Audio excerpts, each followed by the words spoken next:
Manager, are we ready to get started? We're ready. All right. We're going to go ahead and get started today for our staff meeting. This is a little unusual for a staff meeting, but we're going to have a discussion today, and so we'll be up here. Normally we reconfigure down there, and we're sitting down there and have staff, but we'll do a little different today. It's informal, so there won't be any agenda or motions or anything like this. So, Mr. Manager, we ready to get started? I'm ready. Okay. All right, we'll start. Good morning, Chairman and Commissioners. My name is Mike Scholes. I'm the County Manager, for the record. In recent weeks, we've had a lot of discussions, been a lot of healthy discussions about e-cigarettes and vaping and how that might be incorporated into our current county smoking policy. As part of that discussion, it was requested to hold this informational meeting to help obtain additional facts and views about the topic. So, in order to do that this morning, we're going to hear different perspectives of both sides of the issue to create a greater understanding of the topic of e-cigarettes and vaping. We have two presenters. First presenter this morning will be Dr. Kimber Richter, a professor in the Department of Preventive Medicine and Public Health at the University of Kansas School of Medicine. She is a director of the You Can Quit program at the KU Med Center Hospital Tobacco Treatment Service. And by that name, you can tell which side she's on. Second presenter, Mr. Sean Gore, chairman of the Oklahoma Vapers Advocacy League. Again, you can understand which side he will support. Mr. Gore is an advocate for the vaping industry and owns 3 vaping shops in Oklahoma City. Mr. Gore is also a consultant in the oil and gas industry. The format this morning, Commissioners, is for each presenter to spend about 15 minutes sharing perspectives with an additional 5 minutes each for rebuttal. Following these presentations, the board may ask questions of the presenters or make comments. Again, at this time, we are not requesting any formal action or decision to be made based off of this meeting, but providing an informational session for you and the public on this issue. As well, we are filming this, multiple cameras in the room, and we'll have it available on our website later this morning. Commissioners, do you have any questions of me? Dr. Richter.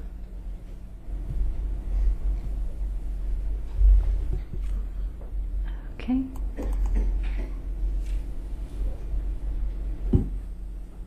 I hope this thing isn't on a timer. If it is, I might beg. Go.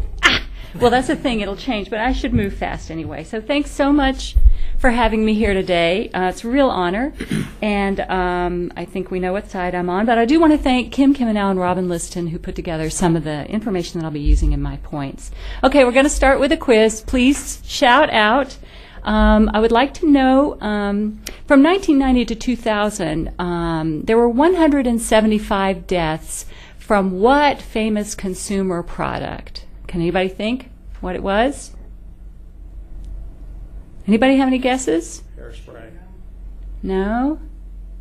You'll remember, you'll kick yourself, the Firestone Ford SUV tire thing, where the treads at high speed would separate from the tires and result in SUV rollovers. So there were 175 deaths from that. And that resulted in 6 million tires being recalled and millions of dollars in lawsuits to that industry. Okay, next one. I don't know if anybody will get this. Okay, in 2008, there were 8 deaths recorded from what industry? Okay, it just was in the news recently because I think there was some settlements from it. It was the Peanut Company of America. They had sent out salmonella-laced peanut butter to thousands of stores across the U.S., and it resulted in 8 deaths and hundreds of illnesses, and it resulted in the shutdown of that corporation and millions of dollars in lawsuits. Okay, 2014, 480,000 deaths, and 42,000 of those were from deaths of bystanders. What would that be? Cigarette smoking. Very good. Okay, cigarette smoking. So how can this be? How can we have the equivalent of multiple planes going down every year killing people from tobacco use? And they're still in business, they're still making profits, they're still doing pretty well. Okay. The reason is that, according to law, tobacco products are not covered by any of the fabulous framework that we have in place for consumer protection in the United States. We, as a country, as citizens, have set up tremendous consumer protection for ourselves because we're the biggest consumers in the world, right? But because cigarettes, due to tobacco industry lobbying, really excluded themselves from all this consumer protection, the industry could really put anything that it wanted to into cigarettes. And so these are only a short list of the toxins and carcinogens that are in cigarettes, and they improve the flavor, they increase the ability to absorb it in the body, the ability to keep burning when people aren't sucking on it, etc. They're in part what makes tobacco such a deadly consumer product. Okay, now we are in fact in the same place with e-cigarettes in the United States right now. There is no consumer product safety legislation that covers e-cigarettes. So we are right in the same place. It's like we're back in the 1950s, 1940s with e-cigarettes, where we don't even really know so much what's in them, what the effects are of people on their health. E-cigarette manufacturers can put anything they want in without any recourse, any legal recourse for the people who use their products. And they can say anything they want about the product, although they're being kind of careful about that right now. Now, and also, the contents of the e-cigarettes themselves are not regulated by the Food and Drug Administration. So people can take these things in, and people have really no recourse regarding if anything bad happens to them. So I just wanted to present this because people don't realize that cigarettes, you could get burnt by a toaster and then go and get some kind of recourse for that. You could complain to somebody and something would happen. But with cigarettes, those things were designed just to increase addiction and increase use, and there's nothing you could do about what happened to you. So right now, e-cigarettes are in the same place, and we really don't have enough scientific evidence to know the health risks and even how much nicotine and other chemicals are being inhaled. Okay, we're really in the Wild West in terms of e-cigarettes. And this is the history of e-cigarette development. And it's important to realize that there are new e-cigarette devices and new flavorings being developed every single month. And it's changing all the time, and we really don't have a bead on even what the product is. Okay. The toxins that we do know that are found in e-cigarettes include tobacco-specific nitrosamines. Those are some of the cancer-causing constituents in tobacco.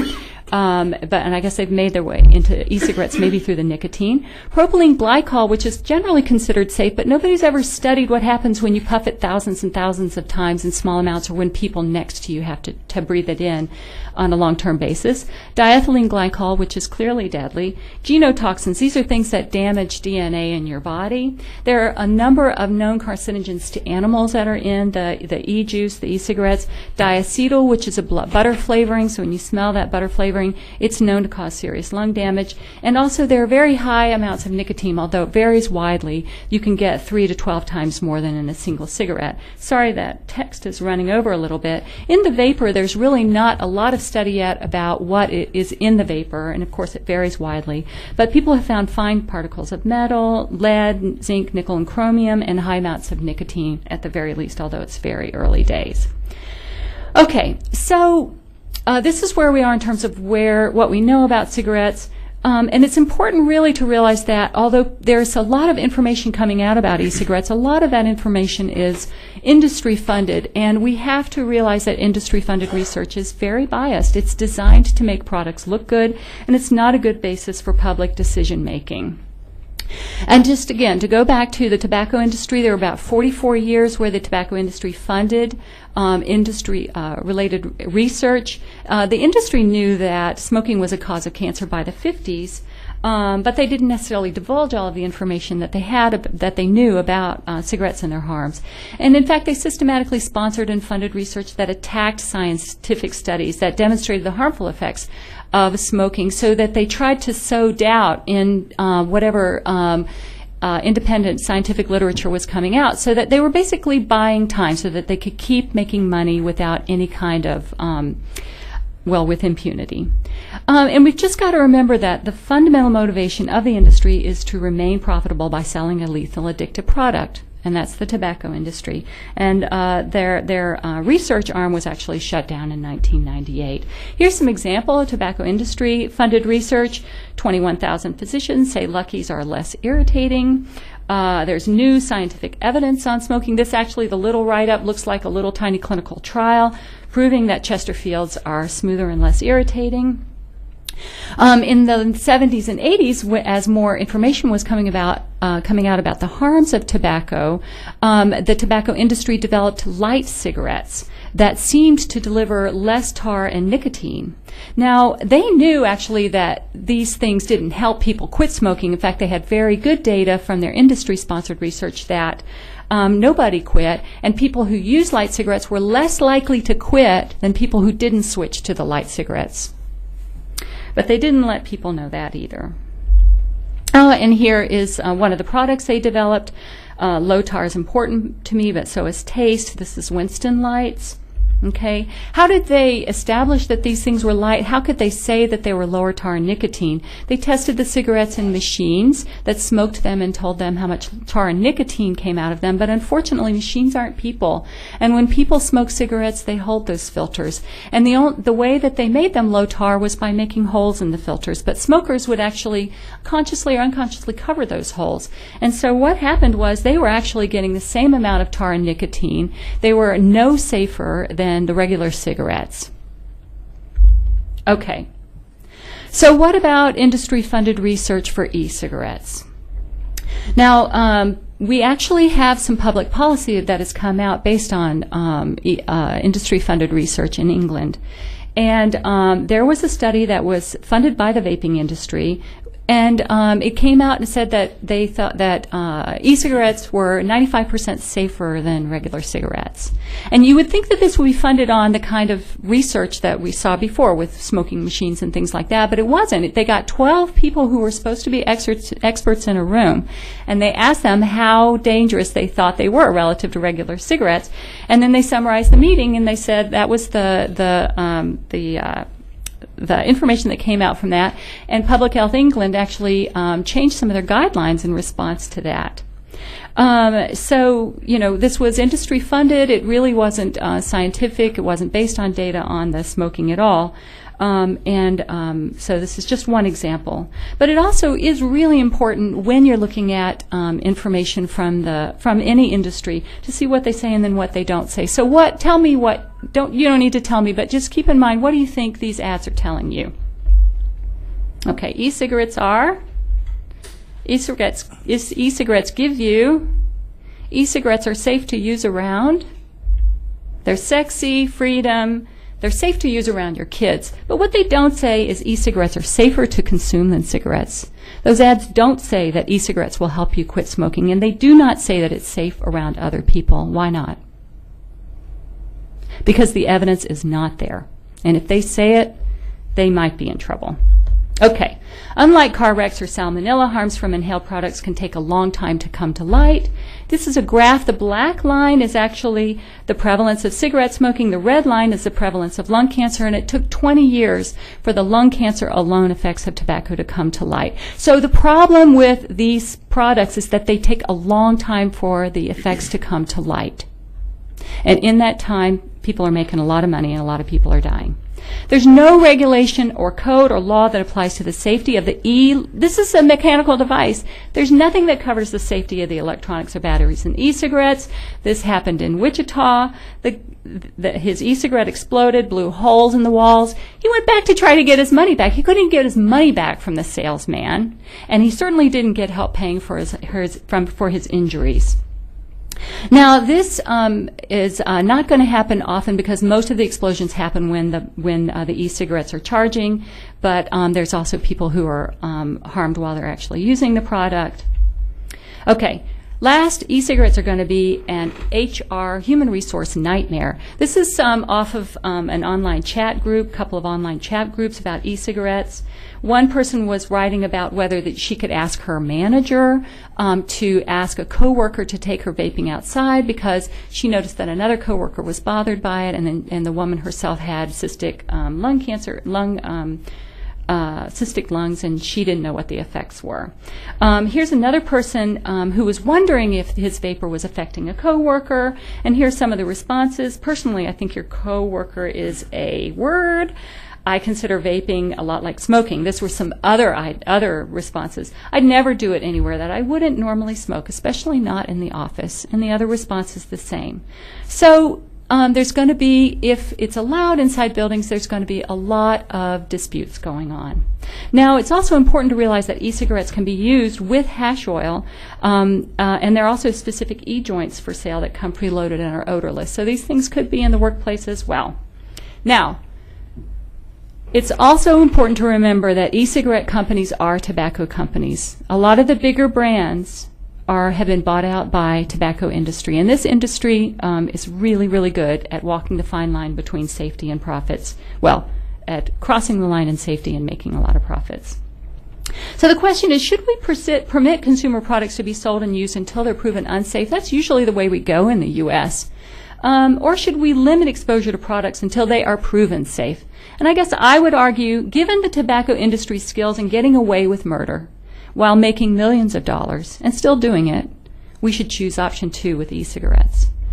People have the right to vape. Adults can choose them. E-smoking is a $2 billion industry. They eventually will be regulated, but people have a right to not be vaped. E-cigs and vapor contain toxins. Coworkers should not have to inhale that vapor. Explosions are relatively rare, but they're going to become more common as the prevalence goes up. Those scents and flavors can be irritating and allergenic and create human resource problems between workers. And many e-cigarette users agree they shouldn't be vaping in work. Okay, what about the fact that, the thought that e-cigarettes might help some people quit? Right now, well-controlled studies, the jury's really out on whether it happens or not. But I think we all want smokers to be able to quit. There's a ton of first-line, whoops, see, it's on a timer. Okay. There are a lot of quit smoking medications available to people and combinations of medications.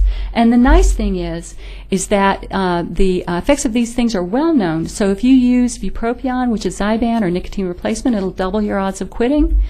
Varenicline triples your odds of quitting. And if you combine medications, you can be 3 times more likely to quit. You can choose whatever works best for you, and there's new things coming out all the time.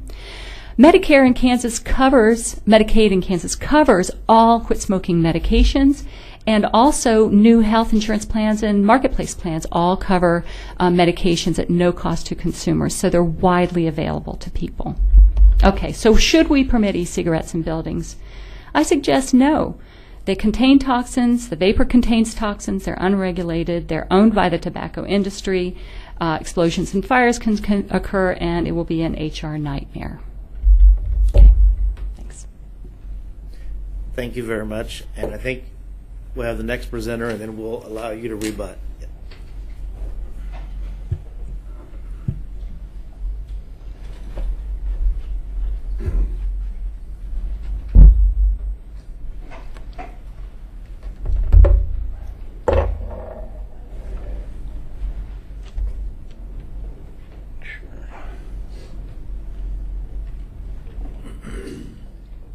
Good morning, Commissioners. Thank you for allowing me to be here. It's a privilege. My name is Sean Gore. I'm the chairman of the Oklahoma Vapor Advocacy League. I also own 4 vape stores in Oklahoma, and I am a certified environmental professional in the oil and gas industry. Let's look at e-cigarettes in perspective. The World Health Organization says that projects that there's 1 billion deaths going to occur due to tobacco smoking within the next century, or the 21st century. So when we regulate on e-cigarettes, we should keep our response to e-cigarettes in perspective and regulate as if the 1 billion lives matter most. So it should be about health and not wealth. So do e-cigarettes help smokers quit? Data shows cessation products promoted by our health agencies only have a 3 to 9% success rate. That's the pharmaceutical products that the doctor had up on the screen. So e-cigarettes have a 60% chance. So we're talking about the largest step forward in tobacco harm reduction we've seen in the last 50 years. E-cigarettes, the vaping community, is not big tobacco. Big tobacco only owns about 3% of the vaping community. The vaping community is made up of small business owners, such as these back here. They're people who created jobs, created employment, trying to help people quit smoking. I personally watched my grandma die of lung cancer. I don't care to see that again. Are e-cigarettes less of a health risk to users? Well, let's look at smoking. It causes heart disease, lung cancer, COPD, stroke, 1 in 10 deaths, 5.4 million lives a year are lost.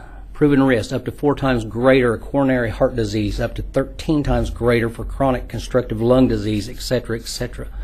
Vapor contains no toxic tar or carbon monoxide or many of the roughly 4,000 toxic compounds identified in cigarette smoke. Proven risk at this point of e-cigarettes, 0. When you're talking about the nitrosamines found in the vapors, and I'll get to that in some of the other studies, what they're failing to tell you is you're going to find nitrosamines or carcinogens in anything. It's just, is the contact threshold high enough to warrant concern? And the contact threshold for e-cigarettes in normal vaping conditions is 10 times less than the normal, and 1,000 times less than that of the combustible tobacco cigarette. So again, are e-cigarettes less of a health risk to consumers? We have a continuum of risk, and what I've done is I've used a lot of the Tobacco Settlement Endowment Trust or our opponents in Oklahoma's information on this, and you can see where e-cigarettes fall under the category potentially reduced exposure products, low nitrosamine products.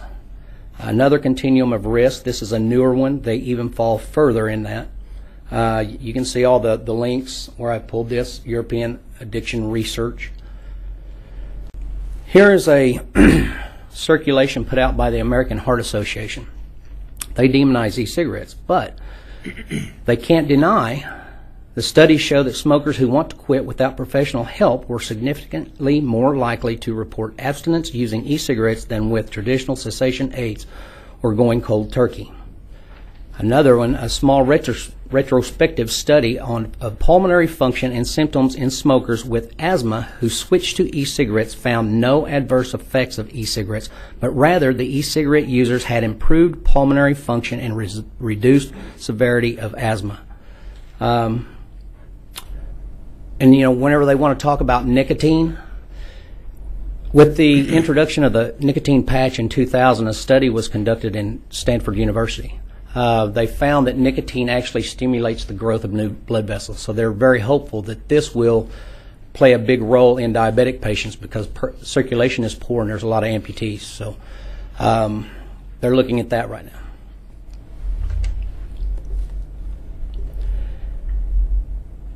So new study finds that reducing youth access to e-cigarettes may increase youth smoking.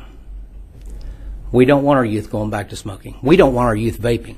I wrote the youth prevention law in Oklahoma, and the health department wrote theirs. We got ours passed because ours said it should be illegal for any minor to purchase or possess any vapor product with or without nicotine. Theirs just said simply with nicotine. This isn't for children.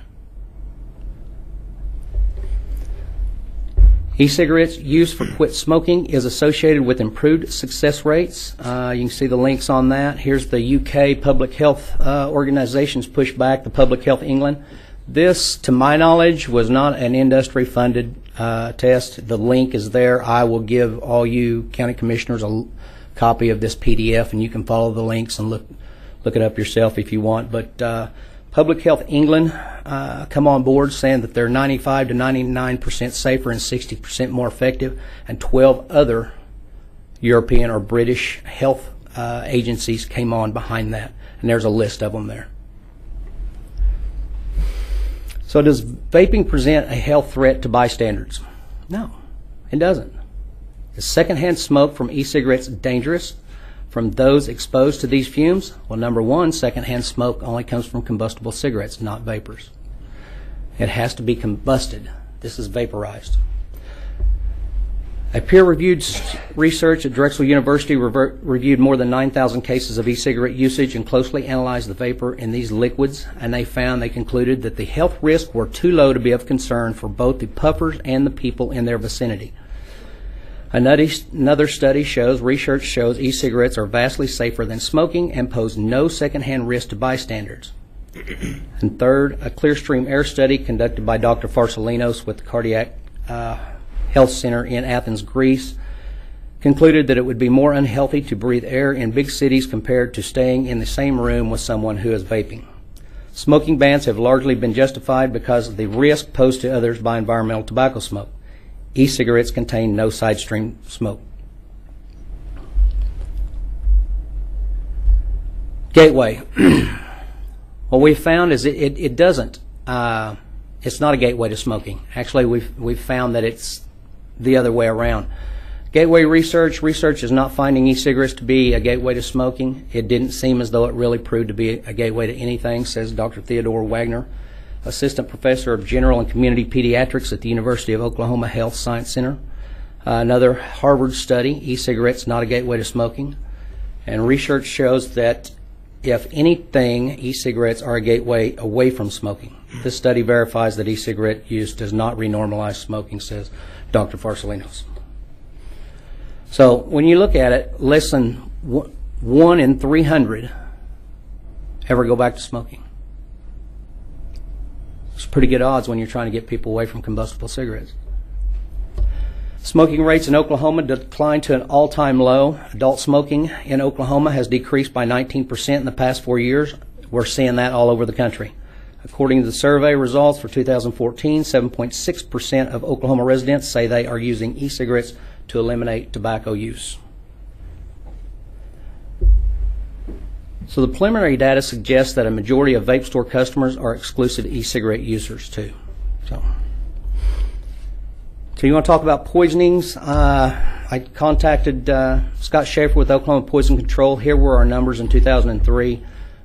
Exposure calls do not necessarily mean that you come in contact with it. If you call and inquire, they're going to write it down as an exposure call.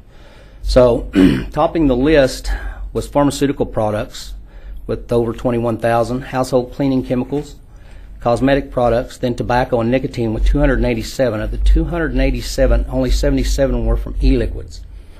And from that, like I say, those weren't actual contacts. There was only about 5 contacts, and nobody was hospitalized or, But when you're talking about e-liquids and nicotine, you should treat it like Windex. You should treat it like bleach. Keep it away from your children. I mean, responsible parenting comes into play at some point in time. The government can't do it for everybody. It's not what it's here for. Annual deaths. Actually, poor diet and exercise rank the highest behind tobacco, but I put tobacco at the top because this is the subject, and I think the doctor and I can both agree that we're not fans of tobacco. So you're talking about 470,000, but then you look down here at prescription drugs, and you're talking about FDA approved and regulated. It's linked to over 500 suicides and deaths. Not one suicide or death with e-cigarettes when it comes to users. And when it's talking about the devices harming the users, go look up cell phone battery explosions. It's a lot more frequent than what you think. So whenever you have an e-cigarette, it's an electronic device. Proper charging, proper use, responsible use is still a must. I'm going to talk about flavors. Here's some alcohol: vodka, cherry cola, whipped cream, marshmallow puff, tutti frutti. And let's go to the pharmaceutical products, NRTs that don't really work. I mean, you're talking about spearmint, fruit chill, cherry. So what we're seeing is we're seeing a drastic decline in smoking rates, and also to the quit line numbers. They can't figure out why. So it's not hard to figure out. About the time they've seen a drastic decrease on the quit call lines is when e-cigarettes come out on the market. U.S. smoking rate fall off reflects a continued decline that started in 2010 after a decade of no progress, says the CDC. So they didn't have any progress until about the time e-cigarettes come onto the market. So with that, we've showed the studies, so let's look at disruptive technology and let's look at the actual tobacco industry itself. You have the tobacco companies who make the product, they sell it for retail and profit, of course. But your biggest players in this thing is the government. The government in 2000 received around $40 billion annually from tobacco against the less than $9 billion in profits received by the tobacco industry itself. Next, you have the pharmaceutical companies. Profit from repeat sales of largely ineffective smoking cessation products, NRTs, Zyban, Chantix. They partner with public health to push bans and simultaneously promote pharma products. Excuse me. And then you have tobacco control. They work closely with pharma and government, selling policy advice to government, agitating for taxes, bans which benefit both, including non-government organizations, charities, and many scientists and universities in government-funded knowledge institutes worldwide. So when you're looking at disruptive technology, look at the source. It's money. We should be regulating as if it's about health instead of wealth. We've caught them with their hand in the cookie jar. In Oklahoma, there's a 60% ad valorem rate on the sale of a pack of each cigarettes. In 2013, there was 14 million fewer tax stamps sold. So if you have a $6 pack of cigarettes, that's $3.60 goes to the government. $3.60 times 14 million is $50,400,000 in lost revenue to the state. Then you have the master settlement agreement. That's where 46 states filed suits against the three big tobacco companies. There's a $200 billion settlement to be paid out over the next 25 years. Oklahoma alone was set to receive $2 billion, and they're set to receive $80 million per year. Now, you can see right over here, can you guys see where it says money, the arrow pointing down right there? Secondly, this comes from the National Association of State Budget Officers whenever they was talking about the master settlement agreement. Secondly, concerns have been raised that future tobacco settlement payments could be lessened if tobacco consumption continues to fall. They want you to purchase. They just don't want you to smoke. So they're not going to get any money out of it. This is an email I had received. This was from the State Chamber Health Committee meeting, and you can see where it was in bold. It said there was a lot of discussion about the issue among the health lobbyists in the room, but no strong feeling, just waiting on the FDA. A comment was made by the Oklahoma Hospital Association lobbyists, says we hope they e-cigarettes are taxed as tobacco so health care can get the revenues. So again, we're talking about something 95 to 99% safer. Threshold for carcinogens 10 times lower than the standard. No secondhand exposure, 60% more effective. We should be jumping on this. If this was bleach or Windex or any other product out there, and they come up with something that's 90% safer and 60% more effective and cheaper, we would be jumping on the bandwagon. So why aren't we on this? Given this significant source of revenue to the state bureaucrats attempting to regulate e-cigarettes and other combustible tobacco alternatives have a direct conflict of interest, says Jonathan Small, Vice President for Policy in Oklahoma Council of Public Affairs. Again, e-cigarettes are without a doubt the largest step forward in tobacco harm reduction we've seen in the last 50 years. This needs to be about health and not wealth. I want to quote a good friend of mine, Elaine Kellner. She said that, why is your concern about my nicotine addiction more important than my concern about getting lung cancer? This is my 4-year-old daughter's My Little Pony Orajel training toothpaste. If you'll look in the circle, the ingredients: water, propylene glycol, glycerin, flavor. We know what's in e-cigarettes. And in regards to the diethylene glycol, that's antifreeze. That was found one time in China years ago, and it's never been replicated. Never. So, back to perspective, anything can be presented in such a way as to appear sinister through propaganda. The fact that e-cigarettes are far safer than smoking and play a huge role for smokers who won't or can't quit is obvious. E-cigarettes can save millions of lives. So let's look at the 7 deadly facts or 6 deadly facts about water. It can be chemically synthesized by burning rocket fuel. Just 1 second. You're at your 15 minutes. Am I there? Yeah. This is it. This is the last one. You're at your 15. Okay. Okay, well, I'd just like to, 100% of all serial killers and drug dealers have admitted to drinking water. I mean, so with that, I'm done. I'll put, there's the resources. I can leave those up, or I can get you guys a copy. Thank you. Thank you, Dr. Richter.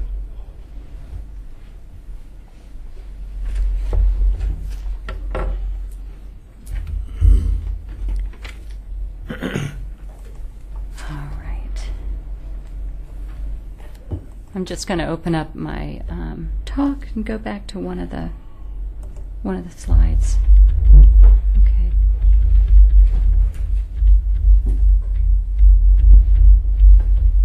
Okay. This is how long it took for us to see what happened with tobacco. 1900, people started using cigarettes, machine-rolled cigarettes. And it wasn't until 1960 that we actually started realizing, 1954 actually, that the harms for cancer alone came out about cigarettes. Right now with e-cigarettes, they were patented in 2003, I think I said. So we are right at the very, very beginning bottom curve of the black line there in terms of what we know about e-cigarettes and their effect on health. At that time, I could have showed thousands of ads about the health benefits of cigarettes. They help you lose weight. They help with asthma. They help with I don't know. Did I say weight loss? Lots and lots of other health conditions they could protect against tuberculosis, etc. At those early days, before people knew what was happening with the long-term effects of puffing on tobacco, the tobacco industry could make all kinds of claims. It could fund any kind of research, ask anybody whatever kind of opinion they wanted, and they could say it and advertise it and sell cigarettes that way. They could they could fight regulations against cigarette tobacco exposure, and they did. And that is exactly where we are with e-cigarettes.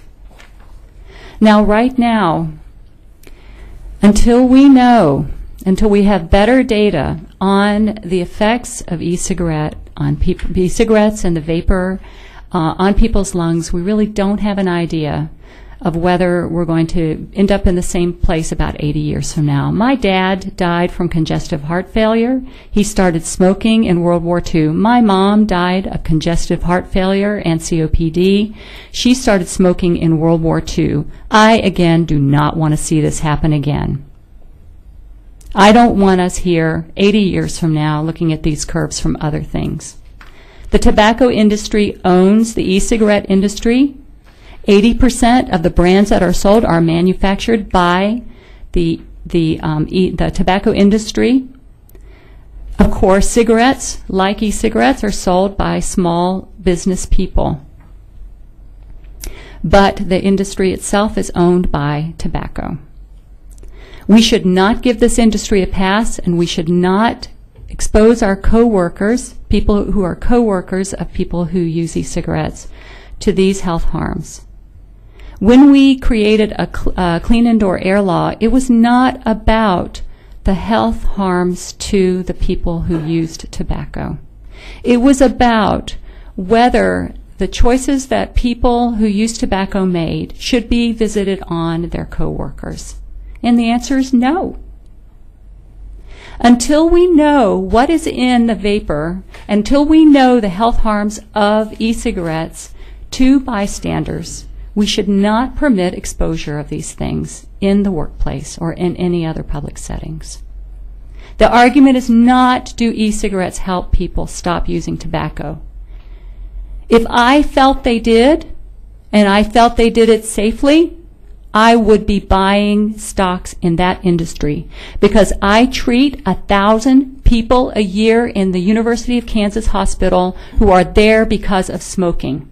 And I understand how addictive it is, and I have seen people die from it. So make no mistake, I am as against deaths from cigarettes and deaths from tobacco and deaths from the tobacco industry as anybody in this room. But I do not want us to repeat this mistake. And especially, I do not want people who haven't made the choice to use this product to have to suffer the consequences. That's where we are right now.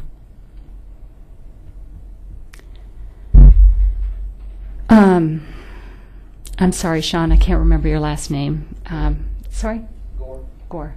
Sean claimed, Mr. Gore claimed that that e-cigarettes are safer, they don't lead kids to smoke, that they help people quit.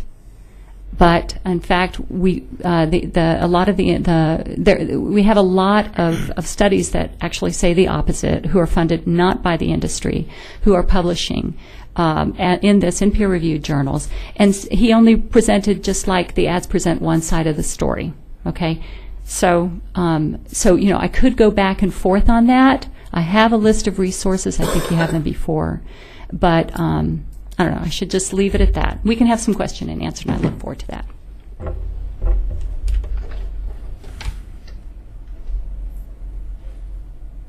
Mr. Gore, would you like 5 minutes of rebuttal?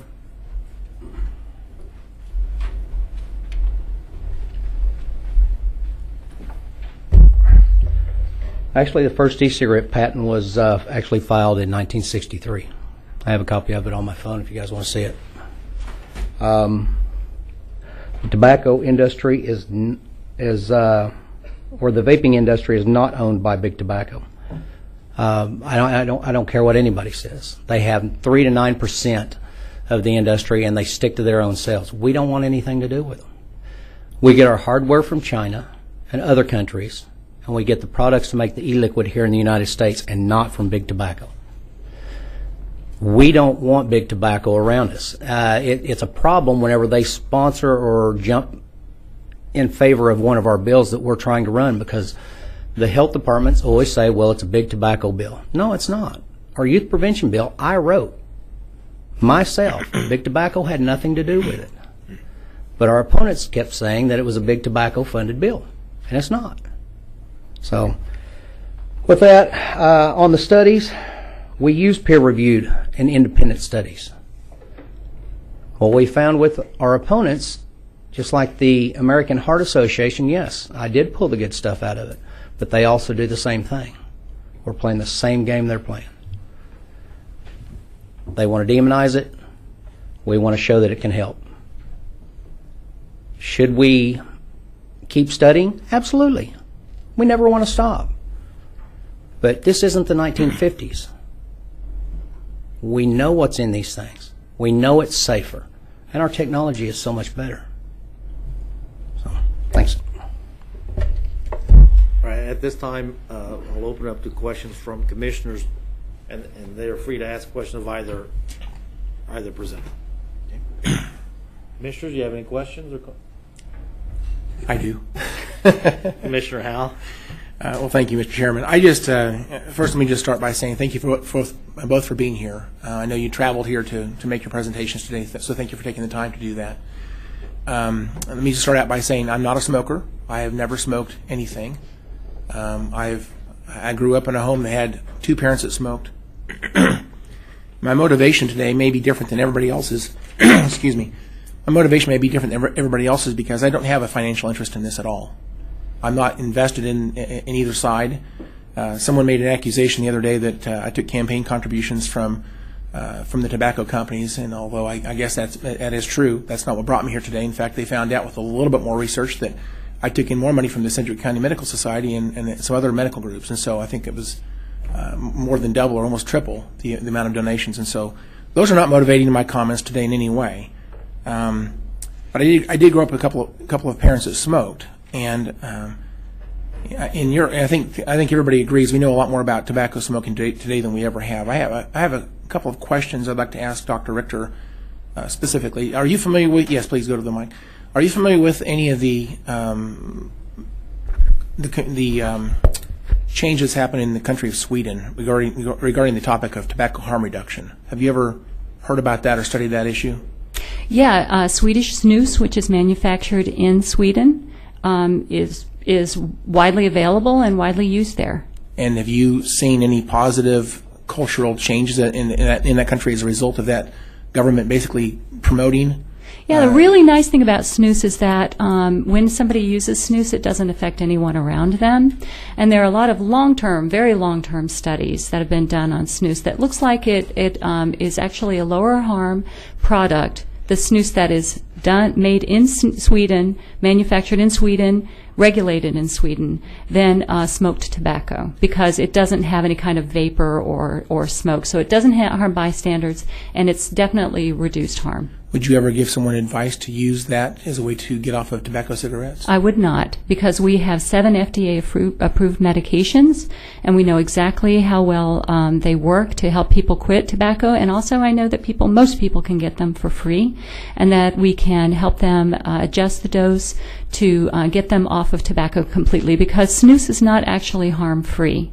So there's a big misconception here around something being lower, reduced harm from cigarettes, and whether it is safe. And I think that anybody who uses a very, very harmful thing or engages in a very, very harmful behavior, if they do something that's less harmful, it's probably better for them. But it might not be better for anybody who's never done that thing. So using snus among people who have never used any tobacco products is probably going to be higher harm, that they're at a higher risk for prostate cancer and other cancers. And someone who uses an e-cigarette who's never used any tobacco products before is probably going to be at a higher risk for harm. I understand that, but would you not agree then that if someone was to make a choice to use one product or the other, one of them has less harmful effects than the other product does? Well, the problem is that when we say the product, it's sort of like we know what an e-cigarette is. But right now there's probably 500 different manufacturers, many of which come from China. And China has a very, very mixed history in terms of their consumer protection. So we've imported toys from China that have lead in the paint, etc. So the things that we get from China are really kind of black box, and it's up to us to police them and find out what's wrong with them. And right now we have no regulatory body that's looking at that with e-cigarettes, although we do with toys. So when we have lead-infected toys, then we discover that, and then we send them back and we stop buying those things. But with e-cigarettes, we actually have no framework for that. So when we say e-cigarettes, it's hard to know even what we're talking about, because there are 500 different kinds manufactured in 500 different locations with whatever people have at hand, and they could have anything in them, including the e-juice. My question really was about Sweden and the fact that someone there might make a choice, again, without the snus or whatever that's called, then they might make a choice to smoke an actual tobacco cigarette that would be more harmful for them making that choice. Sure. People choose to engage in all kinds of risky behaviors, and it's totally up to them whether they do that or not. And then the question is, in terms of a government's responsibility, like in the U.S., we have the right, it's in our Constitution, that we have the right to life, liberty, and the pursuit of happiness. And I would argue that our government really hasn't gone far enough with tobacco, because still we have 450,000 people dying a year from tobacco. So I'm actually furious about that. We haven't gone far enough to protect our citizens from the harm from tobacco. Which is why I'm actually doing this. I find it interesting to me that the Lung Association, the Heart Association, the Cancer Society, the doctors I've spoke with, I think the Hippocratic Oath, everybody in the medical community, I think their mission, if I was going to summarize that, in those organizations would be to reduce human suffering and death. And having said that, there's something going on in our community that ought to be noticed. And what has happened, I think, I'm not sure which slide it was on I saw it earlier, but I think there's a correlation between a sudden decrease in cigarette use, and when I use the word cigarette, I'm talking about tobacco cigarettes. A sudden decrease in tobacco cigarette usage, which seems to correlate with an increased usage of e-cigarettes. Now, the question I would have is if, and there's a great big capital if in front of that, if there is no harm to the user, and if there is no harm to the bystander, is that not a better choice than tobacco cigarettes? No. Well, it might be a better personal choice, but certainly health. Well, and it depends, of course, on whatever e-cigarette they're using, and they don't even know where it came from.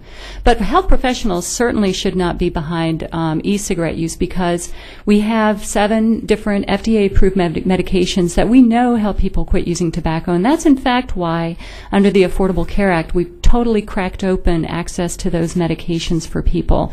And so, doctors cannot be in the business of recommending stuff that doesn't have evidence behind it, or that it's not known to be safe. So that's why we have prescription medications and things like that, and we have clinical trials that establish the efficacy of those things, and we have 7 different FDA-approved medications that many people have access to that help people quit using tobacco, and that's what people should be using. Do those medications have potential harms? They certainly aren't safe, probably, for people who have never smoked before. So just like any other medication, you only use a medication when the benefits are. You should only use it when the benefits are greater than the harm. Okay. Well, it was shown on one of the slides that there was 500 people who committed suicide as a result of Chantix. Is that something you would recognize? Actually, we've had multiple studies coming out about what happens after people use Chantix. And unfortunately, smokers people who use tobacco products tend to have higher rates of depression, mental illness, etc. It goes with the territory. So if somebody's trying to quit using tobacco on any product, it's hard to know whether it's the product that's causing those deaths or not. And we've had a number of studies that have come out that are pretty definitive that find that varenicline really is not associated with those deaths. Okay. I remember I watch the news in the evening frequently, and I know that pretty much every prescription medicine has side effects and has potential harms. And so I think if we're going to be honest here, we would say there are potential harms to any prescription drug. I think that's... Yes, and you wouldn't use them unless it was clear you had some kind of illness where the benefit of using that medication is greater than the harm of using the medication. So really the best thing is not to use any of this stuff. Out of the 1,000 people you treat, and you said that's per year? Yes, we used last year, in fact I just sent these numbers off, 1,400 people from like October 31st to November 1 last year. And so what's the success rate of your program? It's very hard to measure. It's a service program, so it's not like a research study. So we call people at 1 month after we follow them, and we get about 45% of the people that we treated in the hospital, and we get from those folks about 32 to 35% quit rates, self-reported. And do you check on them down the road, let's say a year down the road, and see what we used to call them at 6 months, but we stopped doing that anymore. So I don't quite know how they're doing it. So when you did do that, can you provide some type of, do the numbers drop off even further? In other words, you're saying it's about 2/3 failure rate.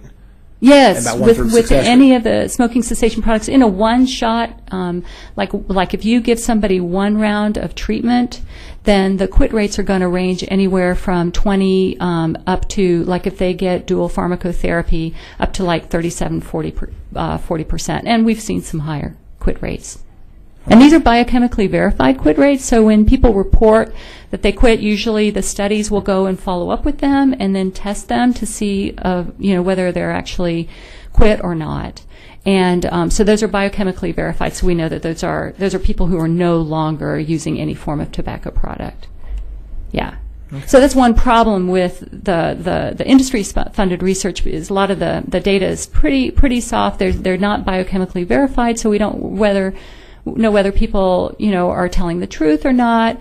And I think with the Oklahoma quit line, they have seen a big drop in Oklahoma in reduction in smoking, and the health officials there really attribute it to a lot of things that they've been doing. They've been reducing exposure or ability to use tobacco in in public settings, in schools and universities. I wish we could do that here. And they have a very proactive quit line, and they also had a great study coming out of hospitals. And so they've been extremely proactive in a lot of different things they've been doing to help people quit and to also just sort of reduce uptake. But actually they found in their quit line that when they asked people about, let me see, whether they had quit, I was just trying to remember. People, oh, that's right, that most people were using e-cigarettes and cigarettes at the same time. But again, if e-cigarettes are, again, use big capital if they're less harmful or perhaps no harm, anytime they don't smoke a tobacco cigarette, I would personally view that as a step in the right direction.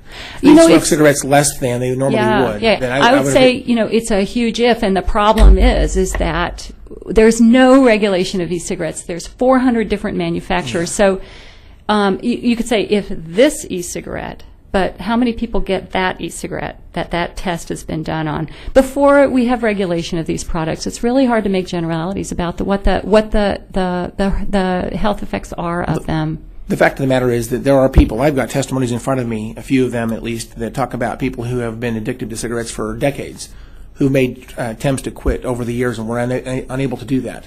And by using e-cigarettes, they were able to get off of smoking tobacco. And I think I'm very proud of them, and I'm happy for them. And they talk about they can breathe deeper, they can sleep better, they have more energy, and all the positive things of quitting smoking. They're enjoying that, and I'm very proud of them for doing that. So I think if someone makes a choice to smoke less tobacco cigarettes, even if they're a dual user, which I think there's a lot of them. A lot of them have moved completely from cigarettes to e-cigarettes. And by the way, I don't even like using the word cigarette, because if you look at the definition of cigarette, it actually means a rolled tobacco product, which is not really applied to this. This is really a nicotine delivery system. A nicotine delivery system is not a tobacco cigarette. So again, we know cigarettes are harming people, right? We know 5.4 million people worldwide are going to die this year from cigarettes. In fact, I looked up, I think there's 900 deaths last year from cigarette fires, okay? The harms from cigarettes are extreme. And if there's 5.4 million deaths this year, there's probably another 10 million people in the process of dying. Right. So human suffering death is extreme. Yeah. And again, I'm looking for the piece of data, and I haven't got it yet. I'm looking for the piece of data that says what is the actual harm to the user or especially the bystander with respect to this policy change if we were to make one. Where's the piece of scientific data that proves to me, shows to me, yes, they've been in America for at least 8 or 9 years. There's 2.4 million users right now. So by now we should have some data. Where's the data that says these are harmful to others, at least harmful to the user? I'm looking for that piece of data. We need that data, and I haven't seen it yet. Right. It's early days yet, and we're lucky in that. So right now we're a couple, like you said, about 10 years. About 8 or 9 years. It's been maybe even more. Pretty broad use. Yeah. So we know that there are toxins in the product. And so what we don't have is really good long-term use of the products to look at what the harms are. And with like the sad thing, like in the hospital, the people that we see in the hospital have been using tobacco for 29 years on average. And that's when 29 years is when they're seeing the COPD. 90% of COPD is caused by tobacco, cardiovascular disease and cancer caused by tobacco. It takes 10 to 20 years to come out. So people who use these products are making a choice. They may be taking a risk, and the harm equation may be better for them because they have been using cigarettes, and so they may, even if the device has lead in or something like that, it may be safer for them. But it's not safer for their next door neighbor. Even the flavorings that are in the e-cigarettes, diacetyl, it really does have known harms to other people who inhale that product. That's the butter flavoring. And there's actually a syndrome called butter lung or something, popcorn lung, right? That people who work in the popcorn industry have. So we do know that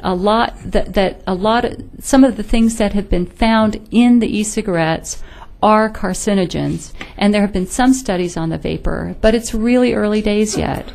And we really, but it's the same. But we do have researchers who are developing cells that respond to carcinogens, like human body cells.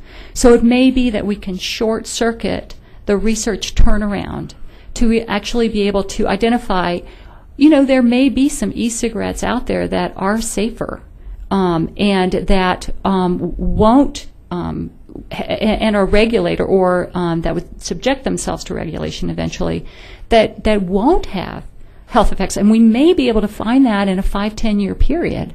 So I'm very hopeful that we will be able to find some products like this, maybe not e-cigarettes as we know them right now, that can deliver nicotine in a safe way. But we are nowhere near there yet. But when we do, we're going to have Starbucks. Okay. Let me just say that it's going to be like people, Starbucks for nicotine. As long as people can mix their own e-juice in their own home, you're not going to be able to regulate what's in that e-juice. That's not possible unless you go inside someone's home. Right. Regulate the process of mixing, which you can't do. The government. Well, it hasn't been done yet, but I mean, we cook stuff all the time in our houses, and I think we think it's pretty safe because the ingredients are safe. I understand. We don't regulate how people cook, though. My point is, we can't tell someone in their own home how to make their own e-juice. If they want to put a vanilla, they want to put vanilla extract in that, they could do that if they wanted to. But if they want to take that and smoke it next to somebody else, then I think that's where we have a responsibility to look at what's going to accrue to that other person. If we don't know yet, and if we're working with an industry that has a pretty long track record of hiding stuff, then I think that we need to be careful. Let me make a couple of more statements here, and I'm not sure these are questions or not, but I understand this. And I'm sorry, I don't want to hog the. That's okay. I'll probably ask Sean Gore some questions too. Here. Okay.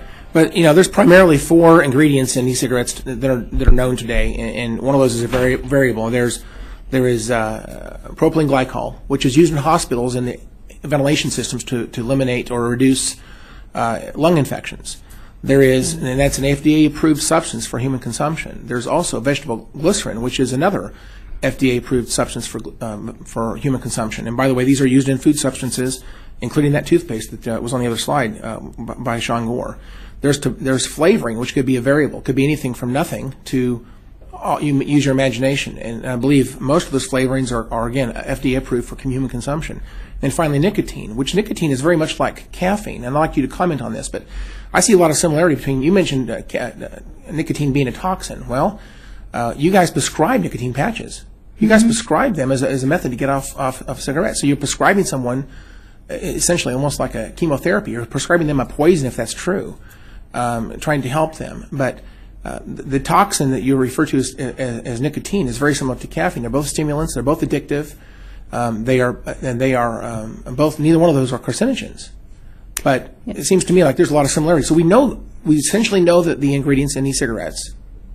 I think I've named. If you look at the vape shops that are popular around the community, that's it. I don't think people are using lead and other metals in there. They're not adding dangerous substances. They're aware. Those are the 4 main ingredients that are going into these things that it's known. And what they exhale is water vapor. And the nicotine is almost entirely absorbed by the body. They're not exhaling nicotine. The nicotine that comes out, if there is any at all, is microscopic and in such small quantities that they can't harm others. And so that's why I believe those studies show that the secondhand effects of the water vapor that comes out of someone who's using one of these products isn't in fact not harmful to others. And again, I need the piece of data that says it is harmful to others. I continue to look for that, and I have not been able to find it yet. Go ahead and please talk about some of the things I just mentioned, please. Yeah.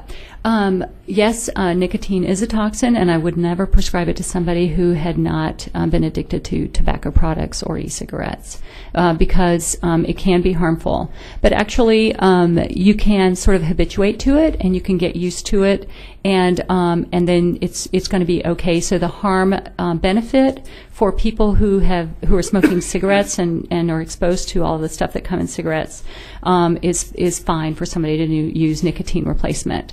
So I think that's totally fine. I wouldn't give it to somebody who'd never used it before at all.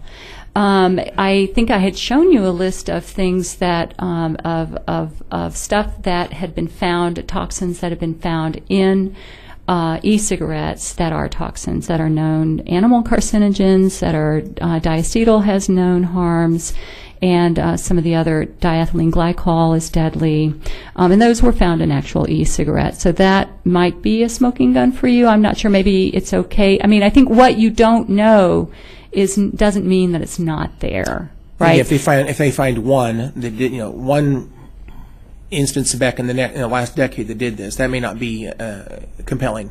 They need to go to a standard. Unfortunately, we product line just today don't and- know because Right. they're not regulated and they're Yeah. coming from China and other countries, and they can put anything in them that they want that might be cheaper or handier or whatever. I think there's 2 points to this entire debate or discussion, and I think one part of this is I firmly believe that we know without a doubt that cigarettes are harmful. There's no question there.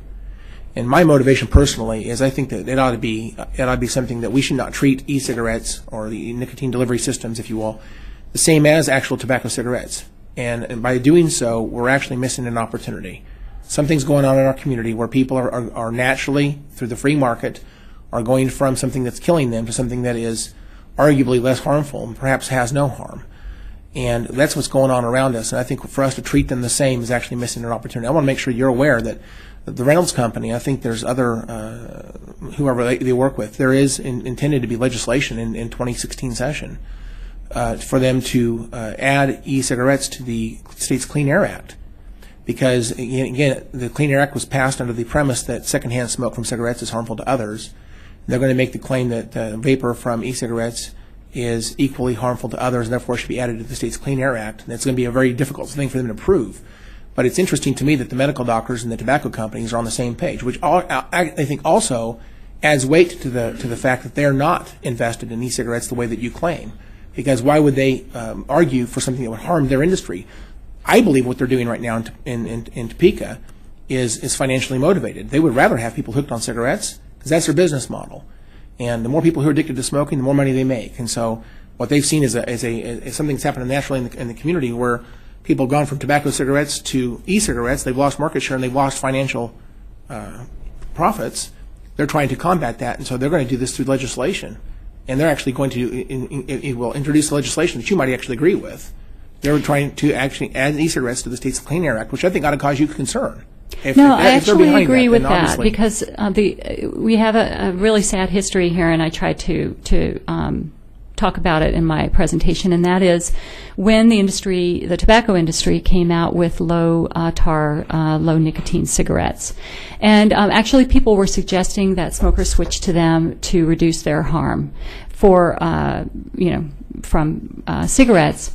And the sad thing was that a lot of people switched to those things, and some even health experts got on board and said, hey, these things look like they're reduced harm, maybe we should encourage people to switch to these things.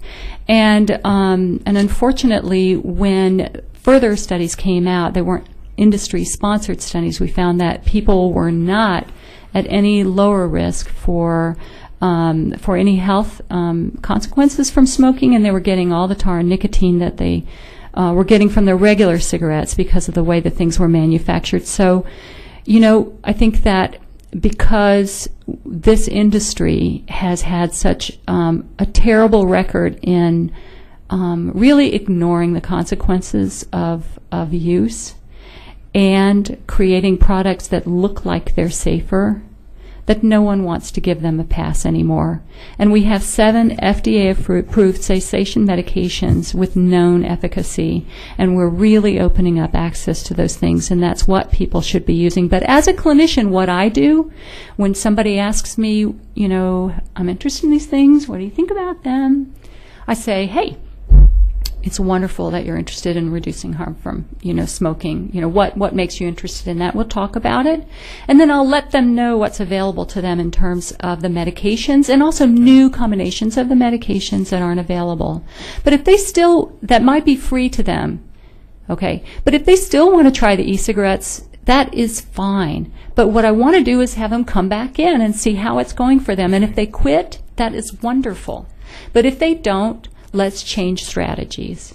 I'm not going to recommend them. Speak, and I need to probably get off this. Yeah. I want to just mention the second part of this issue is, again, I believe, by looking at the data, I've looked at the data for 3 years on this issue. So I'm not completely, and by the way, people accuse me of being ignorant. Please understand this is not something new for me. I've been looking at this for a long time. I believe that e-cigarettes have, in fact, move many people from things that I think are killing them, and have replaced that with something that's much, much better for their health. In fact, I'm not convinced personally that these have any personal harms at all. And so I'm very, very pleased when someone makes that choice. And I'm not suggesting someone should start another bad habit. Okay, again, someone who's addicted to coffee and caffeine, probably not the best thing to do. People who drink too much soda pop, not the best thing to do. People who smoke e-cigarettes, I wouldn't recommend you start that. Okay, but having said that, if someone who's addicted to cigarettes or they're intending to smoke something anyway, if they would make a choice to use e-cigarettes versus tobacco cigarettes, Yeah. that's a much better choice. And I believe that we have an opportunity to save millions of people. And that's what bothers me about the medical community. They've had time, and yet they've not acknowledged the fact is that people are making a better choice and probably saving a lot of human suffering and death. The second part of this thing, which I didn't get to, and I'm going to stop talking here and let other commissioners speak, and I have some questions for Sean in a little while. But the second part of this is whether or not there is harm to others. And again, I think we can have proactive laws or policies or reactive laws and policies. The tobacco industry has been regulated when they found out there was damage down the road. The laws trailed the realities of the harms that were related to tobacco smoking. And then in this case, we're actually trying to be the medical community is trying to be very proactive in trying to stop this before it starts. The problem is they've had time to study this, and I haven't seen any actual data yet. And in the meantime, for us to treat them as actual cigarettes and create policies that restrict their use, we're essentially telling people, you even send a 2/3 failure rate. Okay, so we know people given very little hope to get off the thing that's killing them. That is not the best choice. And I think that if we give somebody hope, something's between 60, and I've actually read 70% successful, people getting people off of tobacco cigarettes, we should not treat them the same. And unless I can see some evidence that they're harmful to others, I'd rather not create policies that restrict their use broadly, certainly across the state of Kansas and in public places and possibly government buildings. And so, we're interested in trying to lower the insurance costs of our 2,600 employees. Some of them, I'm sure many of them are smokers. And if I can reduce the health effects of tobacco smoking amongst our employees by creating a policy that says if you want to smoke tobacco, you've got to go outside 25 feet from the door per state policy. Or if you smoke these things, you can do it in a different way, maybe not outdoors, maybe do it in a way that doesn't put them in secondhand smoke clouds of tobacco smoke users.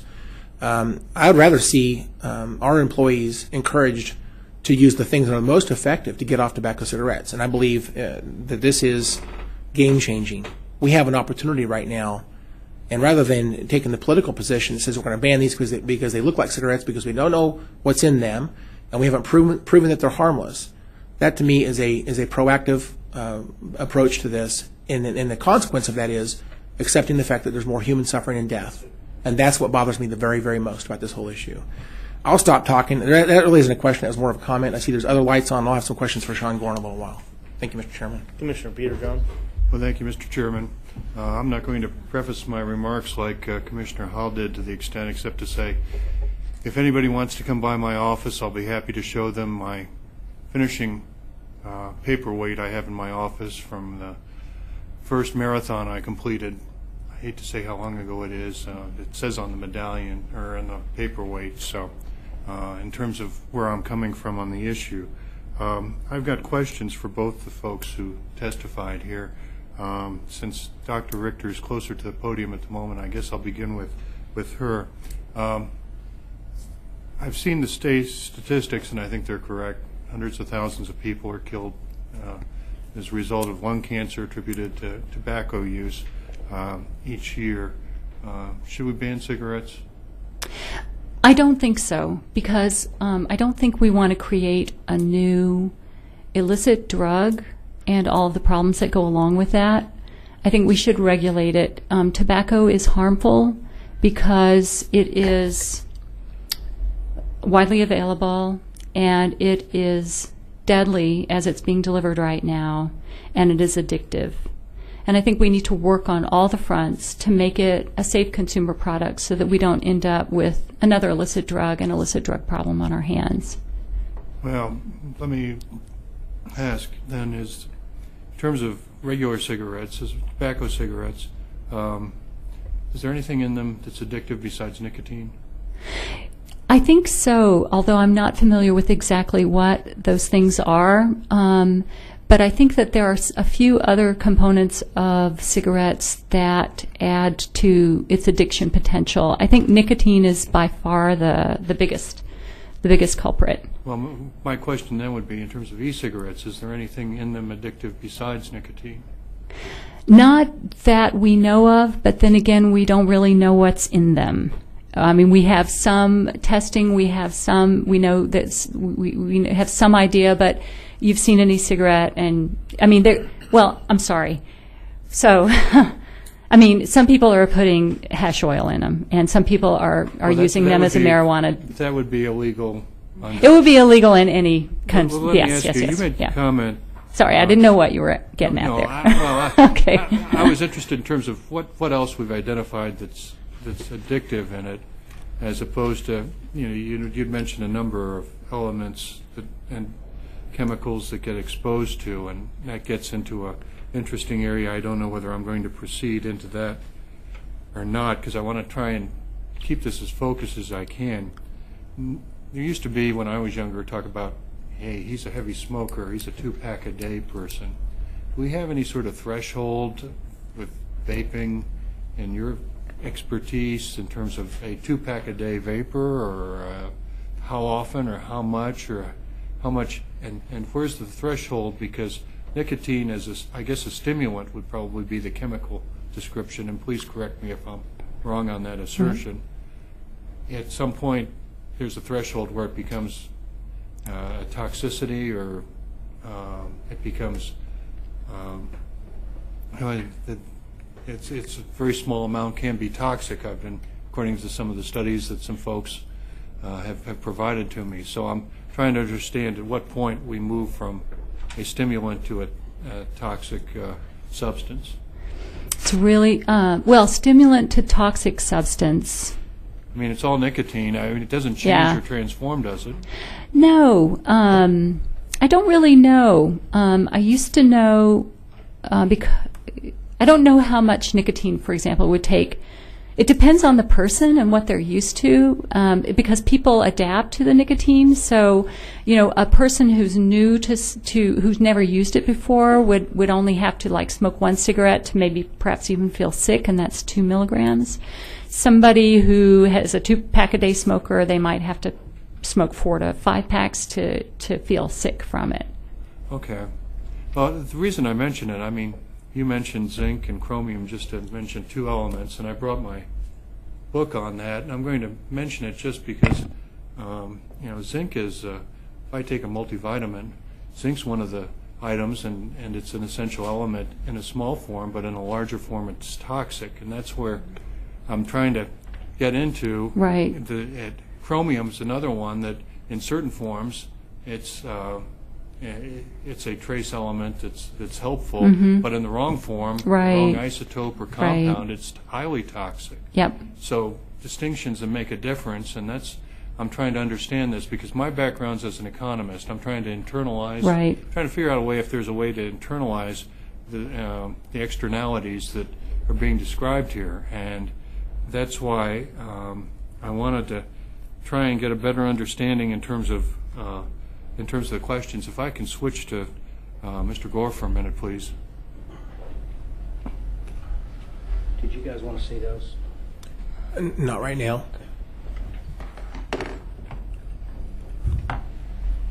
You cited a number of studies, Mr. Gore, and from what I can figure out, I think the Office for National Statistics was not something I was familiar with, but thanks to the internet here, I was kind of looking it up, and I think it's a maybe British government entity. Is that correct?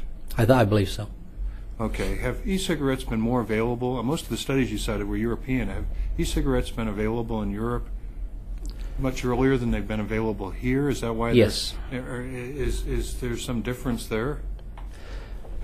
They came onto the market in Europe a lot sooner than they did in America. So, we're kind of, I want to say 10 years behind on that area.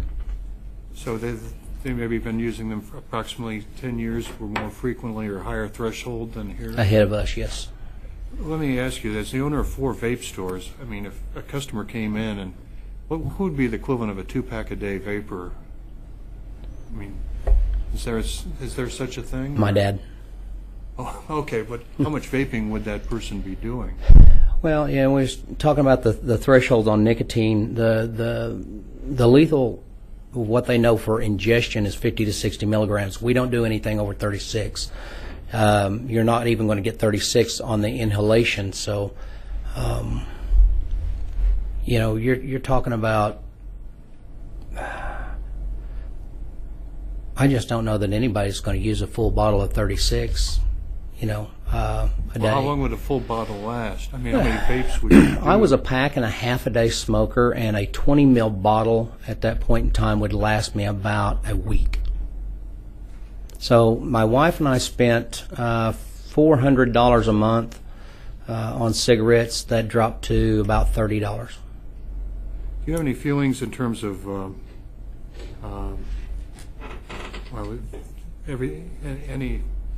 is there anything addictive in vaping besides the nicotine? Nicotine. That's it. And some people don't even use nicotine. And what they're starting to find out. What would they use then? It's just the propylene glycol, vegetable glycerin, and flavoring. What we call zero nicotine, people transitioning. I started out with, I want to say, 20 milligrams and worked my way down. I'm at about 3 now. Well, from talking with people in terms of vaping, one of the complaints I've heard is people say, well, yeah, there's a person vaping by me, and the smell of whatever flavoring they happen to be ingesting, you know, neighboring folks find problematical, and I understand there's flavorless vaping too. So, let me can you go into the differences between those at all, and which is more common? You know, I mean, I would recommend, you know, to start off with, responsible vaping. I mean, have respect for other people's, you know, space. But then again, there's some perfumes I don't like smelling either. But I'm sorry, what was that second part? Well, the focus I had on it was in terms of the externality created, in terms of if I've got a flavored, somebody's vaping with a flavor and I'm nearby or adjacent, what type of, you know, the ratio of non-flavored, which is my understanding, a person would not be able to detect versus flavored. I mean, are you selling mostly flavored products? Yeah, I mean, most people do use flavors, and it's going to depend on the person and their palate as they transition away from combustibles. Your sense of smell, your sense of taste comes back. Me personally, I like the fruity flavors. I don't like the heavy natural vanilla pumpkin spice flavors that a lot of people like. Some people like menthol. Some people like tobacco flavors. You know, Dr. Farsalinos put out a study that showed where it was critical with flavors in helping people transition away from combustibles. Thank you. I've got a couple questions just about these cigarettes. I want to make sure they're called e-cigarettes, but there is no tobacco in them. Is that right? Correct. Okay. And is something burning, or is it just being heated up? Just being heated up, It's vaporized. being heated up. So when we talk about secondhand smoke, I thought I read somewhere that 75% of the secondhand smoke is generated by side smoke. Is that right? Or where it just burns? Side Cigarette stream. burn, side stream, where the cigarette is sitting there burning. Yes. But on an e-cigarette, is there, when it's not being puffed, is there any of that side stream No. happening? There is no burning going on. No. The heater element isn't active all the time. Correct. Okay. That just clarifies. Are there any other questions? No. Commissioner Howell? Thank you, Mr. Chairman. Mr. Gore, I was just curious. Dr. Richter showed something about these exploding, and that has been a concern of some folks. And I found a FEMA report that showed that there was 25 explosions between 2009 and 2014. Have you seen that report? Yeah. Okay. And I believe it said there was no deaths, but there were 9 injuries. Can you talk about why these might explode and what's going on there? And can you talk about that just a little bit? Improper charging. If you're charging from a laptop or in your vehicle in hot conditions, especially in the summer, we wouldn't advise that. You want you want to charge these with the wall plug that comes with them, as well as, and I brought these up. This is what you're going to see most of your explosions coming from, and this is a mechanical unregulated mod. It's just a battery in the tube. You hit the button, it completes the connection. On the top you have coils, and you wrap them to certain ohms. The lower the ohms, the faster and the hotter it fires. But if your battery load can't handle that, then that's where you run into trouble. So usually a lot of vape shops, they sell a regulated battery that can handle the loads. You'll get some of these new vapors that they'll just throw any battery in, and that's where you run into the trouble. What about you? Some folks like to modify these things, and I use the word hop them up or something to make them a little bit more. They perform, I guess, at a higher rate some way. Those are the ones that seem to have more of the danger applied to them. That's this mechanical mod here. Now these here have chips and regulators in them. Once they fire for 10 seconds, they shut off, and they're just a lot safer. But in the same sense,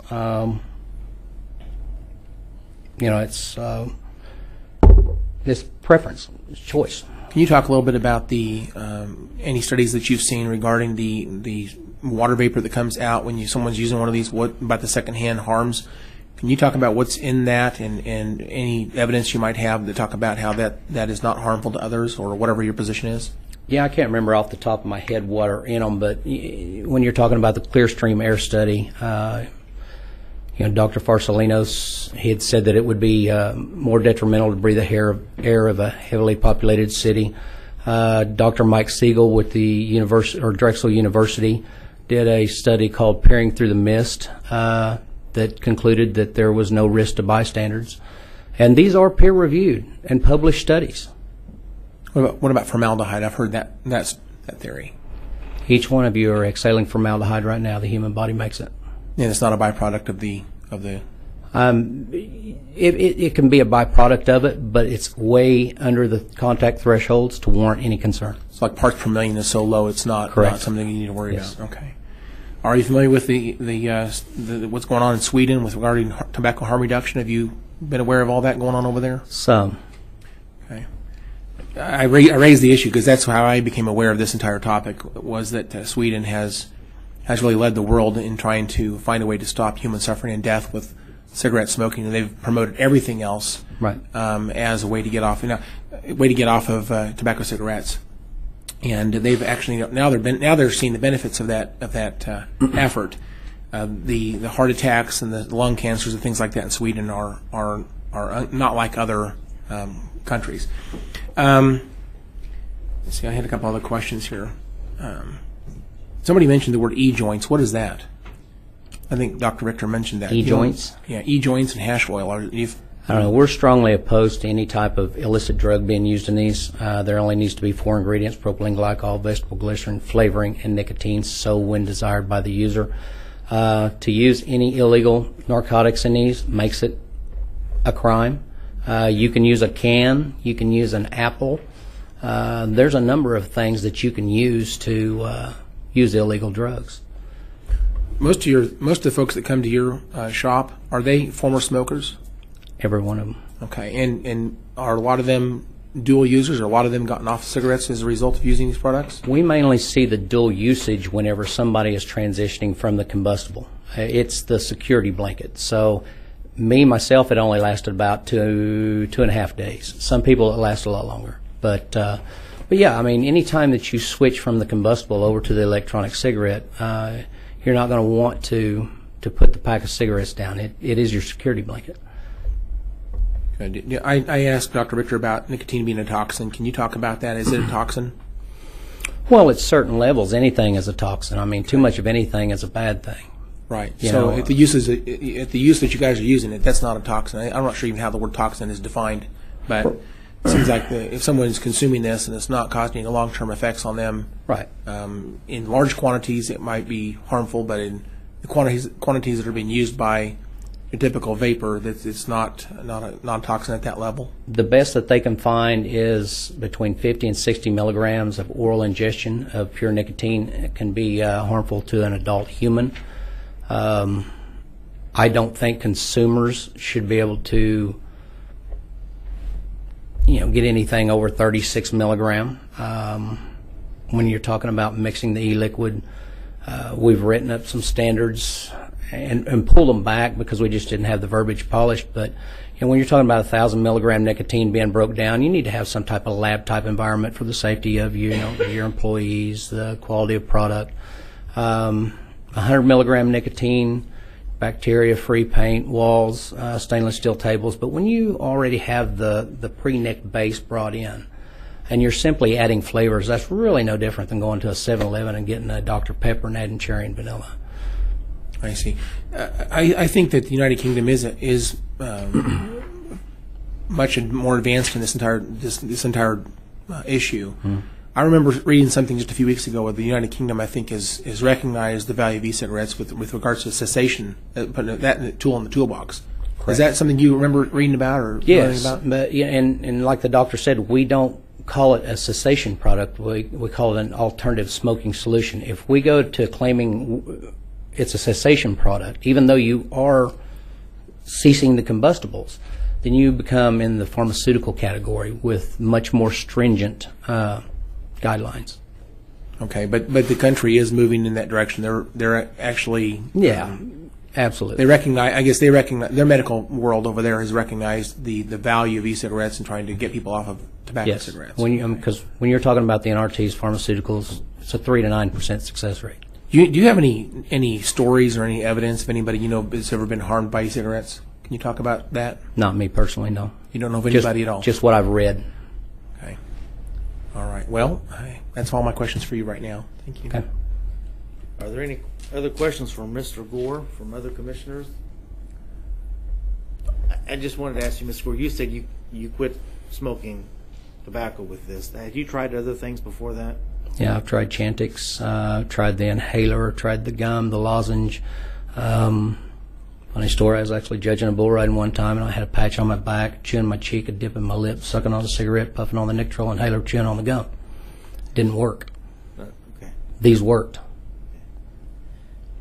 Well, I'll say I also grew up around smokers. My mother died at the age of 86 because of smoking, and so she tried a variety of things to smoke. And so I think it's important to keep an open mind about these things, because if they can, help pain and suffering and keep people from dying, I don't want. I think we need to be careful to make a knee-jerk reaction because it's called an e-cigarette, and because we're anti-tobacco doesn't mean we should be anti-alternatives to tobacco. And as someone who's seen family members, die as a result of tobacco smoking, I want to keep an open mind on this, and I would encourage everybody to keep an open mind. We'll continue to do some investigating and get some information, but we're not going to make a decision today. And I think we're going to be done today. I appreciate. I'd like to share a couple of stories just real quick, if you don't mind. If you give me just a couple more minutes, I'd like to share just a couple of stories real quick. Okay. If you're okay with that, is it all right? Yes. Thank you, Mr. Bush. Thank you. My brother, who's an avid hunter, spends a lot of money on deer hunting leases, and as you know, deer are very, very keen with their smell, and if you have any unusual smells, you'll scare the deer away. He actually smokes an e-cigarette, an odorless e-cigarette, in his deer blind, and even the deer can't smell it. So I think that's an interesting little point. He wouldn't want to risk his investments and his chance to catch a trophy buck if he had some habit that would cause that to go away. My own brother is one that was addicted to cigarettes for ever since I've known him. I mean, since he was a teenager, he was smoking cigarettes, and he no longer smokes cigarettes. He's using e-cigarettes entirely, and I'm proud of him for making that change. It used to be when people come over to our house for holidays, for example, we would all be huddled around the fireplace and enjoying family time, and I'd look out and I'd see them in the backyard, out on the deck, smoking a cigarette, and I thought how unloving I felt to banish them to the backyard, but that's what happened. And now today, when they visit, I don't mind them smoking these in my own living room because there is no smell. There is no aftermath. It doesn't make the hair smell bad or the clothes smell bad. It doesn't make the walls turn yellow. There's no lingering effects of these devices. And so I think it's just more loving to let my father and my brother, when they visit, to do this in my car or in my home. And I've gotten around it. I recognize that this is better for them, and because I love them, I'm happy for them making this choice. And I think this is really very good for their health. My own father, who's been addicted to smoking, he's 79 years old now, is one that has smoked huge amounts his entire life since he was a teenager. And today he rolls his own. He buys loose tobacco from Oklahoma and rolls his own tobacco, cigarettes, and he smokes them without filters. And he does this all day long. I don't know how many he smokes. Nobody really knows, but I can imagine it's a lot. I would be so happy for him if he would move from what he's doing now, which I know is bad for him, to something I think is likely to be not harmful to him at all. And if there is any harm, it is minuscule comparatively. So to me, the value in this discussion is there's something going on in the world. It's a game changer. The market has shifted from tobacco to e-cigarettes naturally in the free market. And I think it's been a good change for our community. We're going to see the health benefits from this. Less heart attacks, less strokes, less COPD, less lung cancer, and on it goes as a result of something that's happened naturally without the assistance of the medical community. And I think that I would like to support this. I've not yet seen data that I'm convinced there's not. I have not found data yet to convince me that there's actually any harms. The arguments against these continue to be we don't know. And because we don't know, we can't support them. And unfortunately, that position after 9 years of being in this community, or being available, after 9 years, and not knowing and taking a position that says because we don't know, we can't recommend their use, or we don't allow them to be used, we don't want to see them, we want to treat them like cigarettes, is a very cold response. In my opinion, is very much drives people to use actual cigarettes. It's not encouraging them to use something that's better for them or likely to be better for them. And as a result, we're embracing more human suffering and death as a result. And I just think that's the wrong position to be in. So I, for one, don't want to take that position to treat them the same. And Mr. Chairman, that's all my comments. Thank you. I'll just say thank you, Dr. Richter. Thank you, Mr. Gore, for coming here today and giving this information. And I do believe we'll have this up on our website later today. Thanks again. Thank you. Thank you. With that, I have just one other issue I'd like to discuss with commissioners. For those who are here for the smoking, if you guys want to leave, that's fine. This is very informal. I've been trying to get some information with respect to refugees for, I don't know, a few weeks now. I've had some people ask me some questions, and we do have some data here as far as the refugees that have came to our community, if anyone in the media is interested in it. But we know a couple things. DCF at the state level is responsible for, does some coordination with the feds and the local entities here. And our health department does physicals on the refugees, and so we have some data based on that. Yesterday,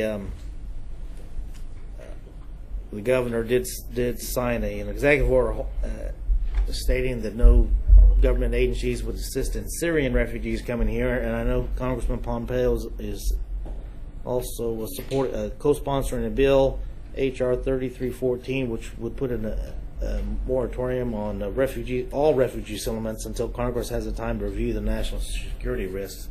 I'd like us to ask DCF. I'd like us to send a letter to DCF and the United States Department of U.S. State Department Office of Refugee Settlement.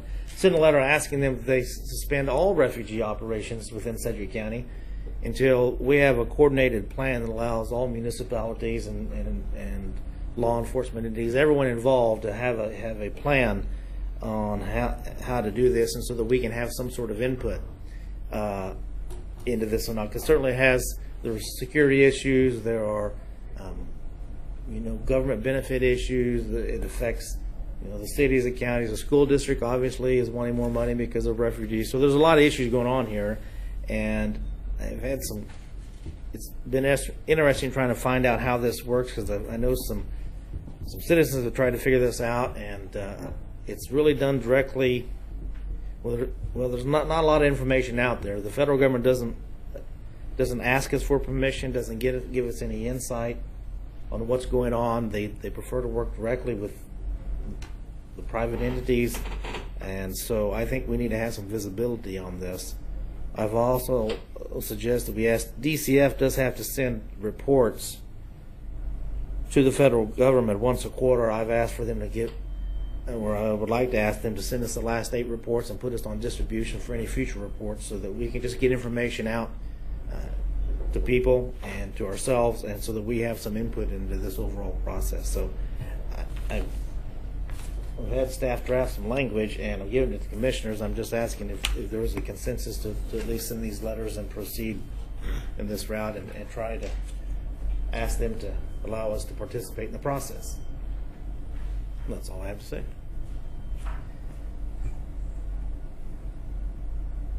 Commissioner Peter John. Well, thank you, Mr. Chairman.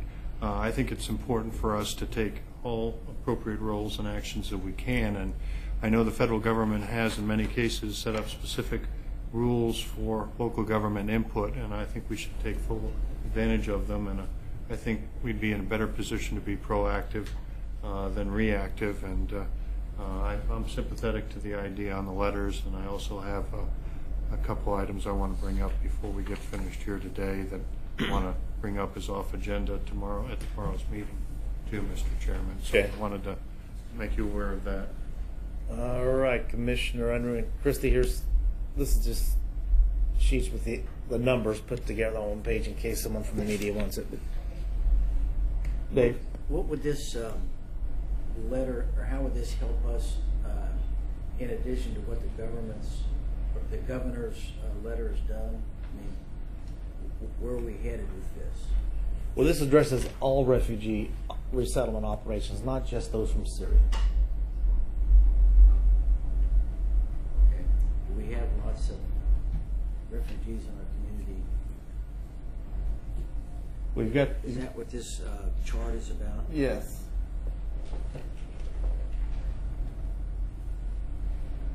And so,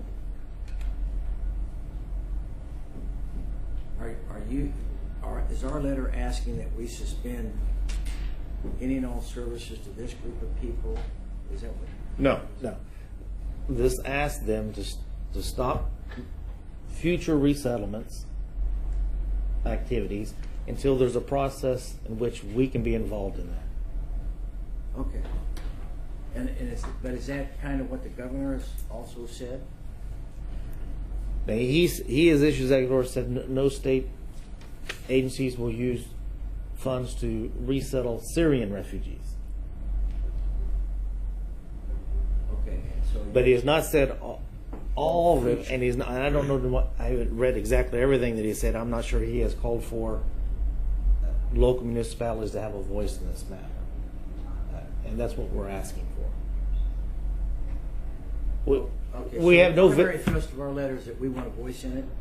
Yes, and of any future resettlements. That's Okay. right. Because at this point, we were not part of the process at all. Okay. Are you supportive of that then? Yeah. If this letter is just saying we want a voice in, I mean, I don't know constitutionally how much, if the governor says something, how much how much weight our voice would have, but if you're asking for a seat at the table, that's fine with me. Okay. Commissioner Howell? Thank you, Chairman. I also support the letter. I think that at least 6 of these countries, I believe, have been known to have radical Islamic terrorist activities, or at least some folks in those countries have been known to do that type of thing. And so I guess, in terms of trying to keep our community safe, I understand Congressman Pompeo has a piece of legislation he sponsored to try to do the same thing that's essentially what this letter says. I guess I support that. I think we need to slow it down a little bit, and what we do needs to be very careful. And I certainly support the idea of bringing people who have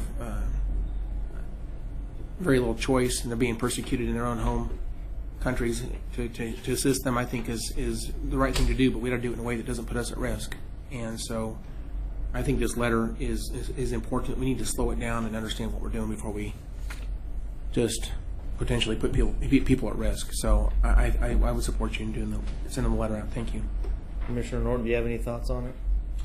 No, I heard 4 nods of the head, so I don't have to weigh in one way or another on it. We're not voting, so. All right. So that answers that. So I'll just go down like we normally do in staff, Commissioner Unruh? No, I don't have anything. Jim? Not today. Thank you. Tim? No, I'm good. Carl? Well, in light of the unprecedented events in the last week, I'm working on a draft of 2 resolutions I'd like to bring up off agenda tomorrow that would express our opposition to the horrific events, the uncivilized and despicable events that have occurred. Obviously, the atrocities in Paris and a resolution to send to the French embassy in this country, and also a resolution to send to the Russian embassy. There were more Russians killed in the, and I saw today that it's now fairly conclusive that that was a bomb that was put in place. And having been as a, I was traveling to Moscow in October of 2002 when the theater in Moscow was under assault by Islamic terrorists who ended up the whole atrocity killed close to 150 people. And believe me, I had more than a few reservations to get on that plane to go into a place where that was occurring at that time. So aviation is absolutely critical to this community and having a safe system, and with over 200 people having been killed in the Metrojet bombing earlier this month, in addition to the other atrocities in Paris, I think we need to speak out on that and make it clear that the barbarism that is going around the world, our commitment is to try and keep this community safe. And let me remind anyone who's listening to my voice, we've got a person who's now in federal prison, not jail, prison, I misspoke. He's going to be there for a long time for trying to blow up our airport. And unfortunately, there have been plenty of other cases. And how or why he got to that position to do that is very distressing to me, because it was treated as a one-day story. And this is a problem that, like the first time Muslims attacked the United States, took 30 years to get that problem resolved between the Treaty of Paris in 1815. And unfortunately, I think between the first World Trade Center bombing of 1993 and now, we're already over 20 years. So I want to get some resolutions out, at least from a local level, to show our solidarity with the people of France and the people of Russia, who have lost an awful lot of good people because of the latest round of Islamic barbarism in the world. And so I'm going to prepare some resolutions I want to bring up off agenda. If I've got, if that's acceptable, I'll be sending out drafts to everybody later today. Okay. Just work with the manager's office and get those things written up. Okay. I'll have them over shortly. Yeah. That's all I have, Mr. Chairman. There's no electeds left in the office in case they want to speak. Anything else, Mr. Manager? No, sir, that's it. All right, we're done, everybody. Thank you very much.